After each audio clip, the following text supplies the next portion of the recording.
አቤቱ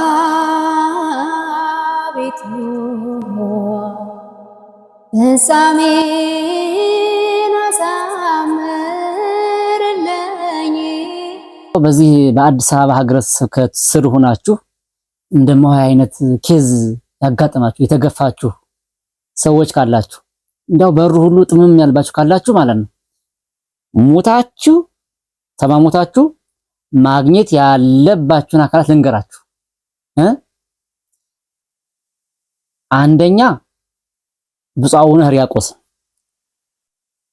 ሁለተኛ ክቡር ስራ አስኪያጁን አባ ገብረ መድኅንን ማለት ነው። ከዛ ውጭ ያሉትን ደግሞ በውስጥ ጻፉ ከፈለጋችሁ እነግራችኋለሁ። እዚህ ጋር ይነገርም ይነሱስ ለምን ካላችሁ እዛም ውስጥ ሆነው በጣም መልካም ሰዎች አሉ የማትጠብቋቸው። እኔ ስለምተማመንባቸው ነው በእርግጠኝነት ማለት ነው።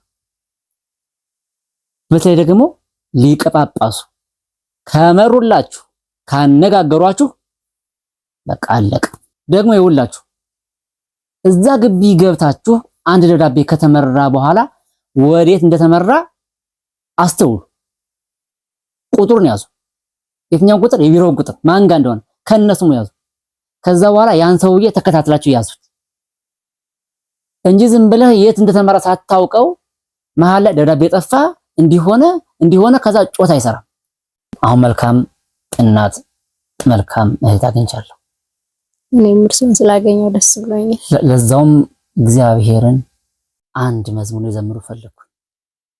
እንዴት ካሉኝ ቅድም ስናወራ በሰንበት ትምህርት ቤት ውስጥ እንደሚሳተፉ ስላወሩኝ እዛ ደግሞ ሲገቡ ያው አለ አይደል ይታወቃል ትንሽ መዝሙር ይዘመራልና የሚችሉት ነገር ካለ ትንሽ እንደው ቢያሰሙ ጾም በተመለከተ ንስሐ መዝሙር ነገር። እሺ ያው ብዙም ጸጋውም የለኝም ግን ካዘዙኝ እሺ። አቤቱ ፍጻሜን አሳምርልኝ። አቤቱ ፍጻሜን አሳምርልኝ። ሳላውቅ እንደመጣው ሳላውቅ ወሰደኝ። ሳላውቅ እንደመጣው ሳላውቅ ወሰደኝ። አቤት ፍጻሜ እኔ አሳስቦኛል እንዳማሩ ማለፍ ከወዴት ይገኛል? ሸክም አብዝቻለሁ እንጃልኝ ልቤ ተንሸራቷል ፍቅሬ ቀንሶብኝ። አቤቱ ፍጻሜን አሳምርልኝ። አቤቱ ፍጻሜን አሳምርልኝ። ሳላውቅ እንደመጣው ሳላውቅ ወሰደኝ። ሳላውቅ እንደመጣው ሳላውቅ ወሰደኝ። ልዩ ነው ደግሞ እኮ ድምፃዊ ነው። ድምፃዊት ነው ድምፃዊ የሚባለው ድምፃዊት ነው። በጣም ይችላሉ። ብቃት ያለውት እናት ነዎት። ደግሞም ከክርስትና ጋር ነው። በዚህ ጉዳይ ድረስ የነፍቸ መሰክረው ነው ወደፊትም ማለት ነው። ከክርስትና ጋር በብዙ ፈተናና በብዙ መከራ ውስጥ እየሄዱ ያሉ እናት የኦርቶዶክስ ምልክት ነዎት እና እንደናንተ ባሉ ሰዎች ነው እቺ ቤተክርስቲያን እቺ ሀገር የተጠበቀች ያለችው። በእርግጠኝነት አረን ይዘው ውስጥ የለውበት። አይ ተረዳሁ። ብዙ ነገር ኑሮን ለመምራት እንኳን ያለችውት ገቢ ስለማትበቃውት ቆቦት ነው ያሸፍነው የግለሰብ ቤት ገብተው ዝቅተኛ ስራ እየሰሩ እየኖሩ ነው፣ ግን ማንም አያደርግም። ይሄ መባረክ ነው። ይሄ ትልቅ እድል ነውና ለፍጻሜ ግን ያብቃዎት። አሜን። አሁን የሚለው እሱ ነው። አዎ እሱ ነው ዋናው ጅምር አይደል፣ እስከ ፍጻሜ ያቆየዎት። አሜን። አሁንም በዚህ ሳይቀየሩ በዚህ አቋማት ለድሃ እንደወገኑ እውነተኛውን መንገድ እንደያዙ እንዲቀጥሉ እግዚአብሔር ይርዳዎት። አሜን። አሁን በዚህ ብቻ አይደለም የምንለያየው፣ ቀጣይም በሌላ ዙር ደግሞ እንገናኛለን። ሌላ ጉዳይ ናት። ያቆየን። እግዚአብሔር ይመስገን። አዎ እሱ ነው ዋናው። አሁን መልካም እናት መልካም እህት አግኝቻለሁ። እኔም እርሱን ስላገኘው ደስ ብሎኛል። ለዛውም እግዚአብሔርን የምታውቅ እናት ነው ያገኘሁት። ለህልም አይደለም። እግዚአብሔርን የሚያውቅበት መንገድ የራሴ ሚዛን አለ። ሰዎች የሚለካበት መንገድ አለ። ለዚህ ለሚዲያው አይደለም። ራሴ ሰዎች ማን እንደሆኑ ከንግግራቸው፣ ካሳሰባቸው፣ ካናኖራቸው ራሴ የምወስደው ከራሴም ተሞክሮ አንፃር አለኝና እውነትም እግዚአብሔርን የሚያውቁ ድንቅ እናት ናት። ምክንያቱም የሁሉ ፈተና የደረሰበት እግዚአብሔርን ስለፈሩ ብቻ ነው። እውነትን ስለተጋፈጡ ብቻ ነው። እኔ ወደ ሚዲያ ዓለም ከመጣሁ በኋላ ብዙ ነገሮችን በጭካኔ እጋፈጣለሁ። በዚህም የተነሳ ልክ እንደርሶ ብዙ ሰዎች ይጠሉኛል። በተለይ ይሄ ደላላው፣ ሙስተኛው፣ ሌባው፣ አጭበርባሪው አጥብቆ ያዋግዘኛል። ደግሞ እንደርሶ ያሉ ምስኪኖች ንጹሃን ደግሞ በብርቅ ነው የሚመለከተው። ብርቅ እያደረገው ነው የሚያዩ። ምክንያቱም እኔ ብዙ ጊዜ የማነሳው ርዕስ ማንም ደፍሮ አይናገረው። ማንም ዘመኑ የአድርባይ ነው። ግን ለየትኛው እድሜ ነው እውነትን ተናግሬ የማልኖረው? የማየውን መጥፎ ነገር ለምንድን ነው ማላጋልጠው ብዬ ስለወሰንኩና ስለጨከንኩ ብዙ ሰዎች ያው ሲጠሉኝ ያለው ብዙ ሲዝቱብኝም አያለሁ። እና በዚህ ቀን የኔን ህይወት የመሰለ ሰው ነው ዛሬ ያየሁት እርሶ ጋር ማለት ነው። በቃ የእርሶ ህይወት የኔን ህይወት ይመስላል። ለምን ይሄ ይሆናል? ለምን እንዲህ ይሆናል ስላሉ አይደለ እንደዚህ ፈተና እየደረሰበት ያለው ከፊት ጀምሮ። አሁን ያለውበት ደብር ላይ ምንም ብዬ አላውቅም። አይ ከበፊተኛዎቹ ላይ ከበፊት ብዙ ዋጋ ስለከፈልኩኝ። አዎ እሱን እኮ ነው የምለው። ያን ስለተረዳሁ ነው። እና እንደርሶ ያሉ ወገኖችን እግዚአብሔር ያብዛልን። መጠቀም ከሆነሽ ልጆችዎትንም እግዚአብሔር ያሳድግልዎት። አሜን። ድረው ኩለው እንዲያዩ ደግሞ እሱ ይፍቀድልዎት። አሜን። አሁን የሁሉ ፈተና እየተፈተኑ ያሉት እየወደቁ እየተነሱ ያሉት ያለ ደረጃዎች ያለ ክብረዎች ገብተው ትክክለኛ ስራ እየሰሩ ያሉት እኮ በግለሰብ ቤት ማለት ነው፣ ቤተክርስቲያኑን ሳይሆን በግለሰብ ቤት ደረጃ እየሰሩ ያሉት እኮ ለማን ብለው ነው? ልጆቹ እንዲያሳድጉ አይደለ? ስለዚህ እነሱን ክብር ያሳየሁት። አሜን። ዳግመኛ በሰላም ያገናኘው።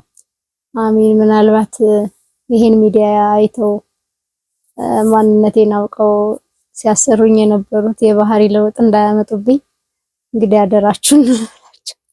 አረ እንዳውም ከዚህ በኋላ የበለጠ ሰው ይመጣል እንጂ። በነገራችን ላይ እግዚአብሔር ጸጋውን ያደላችሁ ካላችሁ እግዚአብሔር ያከበራችሁ በኑሮ ደረጃ ማለት ነው፣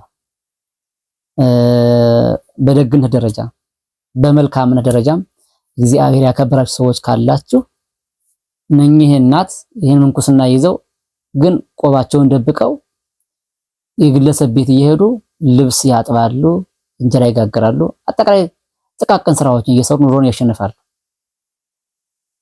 ስለዚህ ደግሞ እኔም በቻልኩት ላግዛቸው እፈልጋለሁ። ቀጥታ እርዳታ አይደለም፣ ስራ ሰርተው አግዘውኝ እኔም ላግዛቸው እፈልጋለሁ የምትሉ ሰዎች ካላችሁ ይኸው አሉ፣ አናግሯቸው። ከቻላችሁ በውስጥ ጻፉልን። ይቻላል አይደለ? ማግኘት ይችላሉ። እርሶን ጋደኛ ነኝ። ያው እንግዲህ የደረሱ ልጆች ስላሉ ለልጆቼ ስራ እንጂ እኔ እንኳን እከብዳቸዋለሁ ማለት እንደዚህ ሚዲያ ካዩ በኋላ እኔን ስራ የሚያሰራኝ ብዙም አይኖርም። ብዙም ነገር ስለሚሰነዘርብን ከፈለጉስ እነሱ እርሶ መስራት ከፈለጉ ማን ይከለክሎታል? የሚያሰራኝ ካለ ደስ ነው የሚለኝ። በነገራችን ላይ ስለ ገዳማውያኑ ብናወራ ደስ ይለኛል። ከእርሶ አንፃር የገዳም ሰዎች ትዝ አሉ። ገዳም ላይ ያሉ አባቶች አቶ ከሆነ ብዙዎቹ መቆፈሪያ ይዘው ይቆፍራሉ፣ ያርሳሉ፣ ያጭዳሉ። እና ታዲያ ይሄ ውርደት ነው እንዴ? ክብር እኮ ነው። አይ ውርደት ነው እያልኩ አይደለም። እነሱ ካላቸው ክብር የተነሳ ይፈራሉ። ገብቶኛል። እርሶም ባሉበት ደረጃ ነው እኮ እንግዲህ ባሉበት ቦታ ባሉበት አካባቢ ላይ ምናልባት ደግሞ ሰው እኮ የሚፈልግ ሰው አለ እኮ አጋዥ የሚፈልግ ሰው አለ። አብሶርሙ እንደርሰው አለ ታማኝ ሰው የሚፈልግ ሰው አለ። ምን ነው ታማኝ እንዴ? በጣም አለ። እና ሳትፈሩ በዛውም ሳቸው ማገዝ ነው እግረ መንገዱ የሚሆነውና ደግሞ ካላችሁ ደግሞ ቀጥተኛ ድጋፍ ማድረግ ይችላልላችሁ እኮ በነገራችን ላይ ቀጥተኛ ድጋፍ እሳቸውን ብታግዙ አትደነቁም። ማንም ወጥቶ አይመሰክርላችሁ። ግን የሚያውቃችሁ አንድ አካል አለ። ማን? እግዚአብሔር ብቻ ነው የሚያውቅላችሁ። ምክንያቱም እሳቸው ወጥተው ማንንም እርዱኝ አግዙኝ የማይሉ ታታሪ ግን ደግሞ ቆባቸውን ደብቀው የቀን ስራ የሚሰሩ ሽፍርና ድረስ የሚሰሩ ድንቅ እናት ድንቅ መነኩሴት ናቸው። ስለዚህ እንደዚህ ያለውን ሰው መርዳት እኮ መታደል ነው። እኔም ቢኖረኝ ባገዝኩት ደስ ይለኛል። በላይ እዚህን ሁሉ ዳገት ወጥተው እዚህ ድረስ እኔን ለማግኘት መምጣት በዚህ ጾም ውስጥ እውነት እግዚአብሔር እድሜና ጤና ያድልልኝ። እኔን ሰምተው አዳምጠው እንደዛ እንደከፋኝ ቢሆን ኖሮ ደግሞ ትንሽ እርሶንም ረብሾት ነበር። አሁን ግን እድሜ ለአባቶቼ፣ እድሜ ለሀገረ ስብከት፣ እድሜ ለጠቅላይ ቤተ ክህነት አመራሮች አባቶች። አሁን ስቅ ያለው እናታችን ግን ሰዎች እንደሚደሰቱት እኔም ፋሲካዬን በደስታ እንዳሳልፍ ተፈቅዶልኛል። እና እኔ የምለው ግን ዛሬ በምስጋና ነው የተገናኘነው። ለምስጋና ነው የጠሩት። አዎ ለምስጋና ነው ወደ ሚዲያ የወጡት። አዎ በእንትን ግን ይመጡ ነበር አይደለ? አይሳካም ኖሮ ይቀሩ ነበር። ምን ጊዜ ለእርሶ የጻፍኩለት ሰዓት የምስጋና አይደለም። ምክንያቱም ማንንም አላገኘው። በቃ ልቅረብ ብለው ወስነው በቃ ማለት ከተውኩት አይቀር ሀገረ ስብከት እንደዚህ ይሄን ያህል ሰው ካወቀ ለምን አልረዳኝም? ለምን ይሄን ሁሉ ዋጋ ስከፍል ቤቴን ሳጣ ልጄን እንደዚህ ፈተናው ስትገባብኝ ጓደኛዬን ሳጣ የት ነበሩና ነው ዛሬ እንደዚህ እኔን ለመጣል ያወቁኝ ብዬ ከፍቶኝ ነበር ስለማላውቀው ውስጡን። አሁን ግን ስረዳ እውነት ነው። እኔ ያላቅም እውነት አባቶች እድሜ ይስጥልኝ። ሌላ ምንም የምለው የለኝም። አስተሳሰቤንም እንዳስተካክል ግን የገረመኝ ነገር ግን እንደው ምናልባት ባነሰው ደስ ሳለኝ የዘመኑ አንዳንድ ሰዎች አንዳንድ አገልጋይ ነንባዮች የነሱን በደልና ኃጢያት ሌላ ቦታ ላይ ለማላከክ ይፈልጋሉ። በጣም አጥብቀው ማለት ነው። ቅድም ስናወራ አንድ ነገር ብለው ነበር። አንድ ሰው ያስቀየሩሽ እነከሌ የሚባሉ ሰዎች ናቸው ሊሆኑ ይችላሉ የሚል ሊሆኑ የሚችላሉ የሚል ጠቆም ተደርጓል። ሌላም ሰው ሲያናግራቸው ብዙ ጠላት አላትና እነሱ ሊሆኑ ይችላሉ ነው የተባለውና እነዚህ እኔ የተካሰስኳቸው ሰዎች ደግሞ በቤተ ክርስቲያን ህልውና ዙሪያ ነው። ይኸውልዎት አንደኛው እነዚህ ሰዎች ጋር እኮ ምንም አትገናኙም እኮ እነዛ የተባሉ ሰዎች የተጠቆሙ ሰዎች ጋር እኮ ምንም እኮ ሩቅ እኮ ናቸው። ቤት ተገናኝተው እነሱ ያሉ ሌላ ደብር አካባቢያችን አንድ ስለሆነ መኖሪያችን ለዛም እንደዛ ማለት ታዲያ ቢሆን እንኳን በአካባቢ እንደው በሰፈር ልንትላኝ እንጂ እንዳው ዘለው ከዛ ቦታ ላይ ከቦሌ አራሳ ገብርኤል ሙሃይ እነሱ ነው ላይ ያመለክቱ ነው። ምናልባት ከሱ ጋር ሊተሳሰልብኝ የቻለው እንዳልኩት እዛ ገብቼ ያየሁት ፊትና የተሰጠኝ መልስ ነበር የሚያስከፋና ሀገረ ስብከትን የሚያሸሽ ያ ነገር ከነዚህ ሰዎች ጋር ግንኙነት ያላቸው ሰው ናቸው። እኛ እንደዚህ ያሉኝና መስሎኝም ነበር እኔ ይሄ እኮ ይኸውልዎት አንድ ክፍተት ካለ እኮ ያቺ ተጠቅመው እኮ በቃ እሱ ነው ብለው እንዲያምኑ እኮ ነው። በተአምር አሁን ከነሶች አጠቃላይ ራስ ላይ ይወረዱ ከነዚህ በዚህ ጉዳይ በዚህ በዝውውር ጉዳይ እኔ ብቻ አይደለም እኔ ብቻ ሳይሆን ሌሎችም ሰዎች አሁን እኔ ከኔ ተሞክሮ። በቃ እንዴትም አይነት ዋጋ ከፍለው አባቶች ጋር ይድረሱ መልሳቸውን ዘገኝ ላይ አለቀ። ታች ምንም ሊባል ይችላል፣ ምንም ይባላል። እኔ እዛ ይድረሱ ነው የምለው። በቃ እዛ ደርሰው አባቶችን ነው ያልኩት። አባቶች እዚሁ እንደው ካኖስ ታይቀር እኔ ማን ነገር ጠቁማችሁ በነገራችን ላይ እንደው በዚህ በአዲስ አበባ ሀገረ ስብከት ስር ሆናችሁ እንደማው አይነት ኬዝ ያጋጠማችሁ የተገፋችሁ ሰዎች ካላችሁ እንደው በሩ ሁሉ ጥምም ያልባችሁ ካላችሁ ማለት ነው ሞታችሁ ተማሞታችሁ ማግኘት ያለባችሁን አካላት ልንገራችሁ። አንደኛ ብፁዕ አቡነ ሕርያቆስ፣ ሁለተኛ ስራ አስኪያጁ ክቡር ስራ አስኪያጁ አባ ገብረ መድኅንን ማለት ነው። ከዛ ውጭ ያሉትን ደግሞ በውስጥ ጻፉ ከፈለጋችሁ እነግራችኋለሁ። እዚህ ጋር ይነገር የሚነሱስ ለምን ካላችሁ እዛም ውስጥ ሆነው በጣም መልካም ሰዎች አሉ የማትጠብቋቸው፣ ግን ደግሞ ሌላ ስም የተሰጣቸው ሰዎች አሉ እዛ ውስጥ። ከቻላችሁ ግን እንደማንም ብላችሁ ክቡር ስራ አስኪያጁንና ብፁዕ አቡነ ሕርያቆስን አገኟቸው፣ አነጋግሯቸው። በእርግጠኝነት መፍትሄ ታገኛላችሁ። ከዛ ውጭ ግን በደላላ ልሂድ ካልክ ታውቀዋለህ የሚጠብቅህ። ሰምታችኋል። ማግኘት ካለባችሁ ብፁዕ አቡነ ሕርያቆስን ስራ አስኪያጁ አነጋግሩ። ከዛ መፍትሄ ታገኛላችሁ። አለቀ። እኔ ስለምተማመንባቸው ነው በእርግጠኝነት ማለት ነው። በተለይ ደግሞ ሊቀ ጳጳሱ ከመሩላችሁ ካነጋገሯችሁ በቃ አለቀ። ከዛ በኋላ ግን ማለት ነው ደግሞ ይውላችሁ እዛ ግቢ ገብታችሁ አንድ ደብዳቤ ከተመራ በኋላ ወዴት እንደተመራ አስተውሉ። ቁጥሩን ያዙ። የትኛውን ቁጥር? የቢሮውን ቁጥር ማን ጋር እንደሆነ ከነሱም ያዙ። ከዛ በኋላ ያን ሰውዬ ተከታትላችሁ ያዙት እንጂ ዝም ብለህ የት እንደተመራ ሳታውቀው መሀል ላይ ደብዳቤ ጠፋ እንዲሆነ ከዛ ጮት አይሰራም። አሁን ይውላችሁ ብፁዕ አቡነ ሕርያቆስ ወደሚመለከተው አካል ይመሩላችኋል። የተመራበትን ቦታ አጥብቀህ ያዝ። ያ ደብዳቤ የት ደረሰ ብለህ ጠይቅ።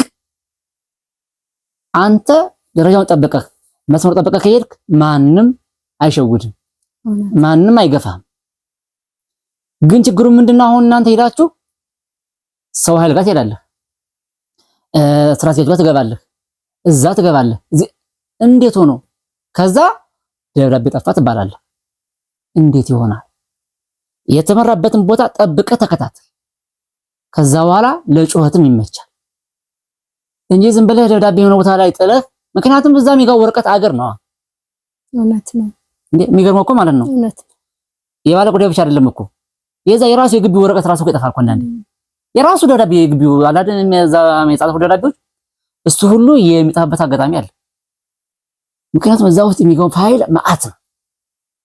እና በዚህ የተነሳ ጥንቃቄ አድርጋችሁ ብፁዕ አቡነ ሕርያቆስን ክቡር ስራ አስኪያጁን ከዛም ደግሞ ሌሎችን እነማን ማናገር እንዳለባችሁ ጠቁመናችኋል። በዚህ ልክ ተራመዱ ለማለት እንፈልጋለን። ብዙ አናዘዝኩት እሱንም አደከምኩት። ኧረ እንደው እርስዎ እንጂ በዚህ ጾም ላይ ኧረ የትኛው ጾም ነው? ወሽናት አመሰግናለሁ።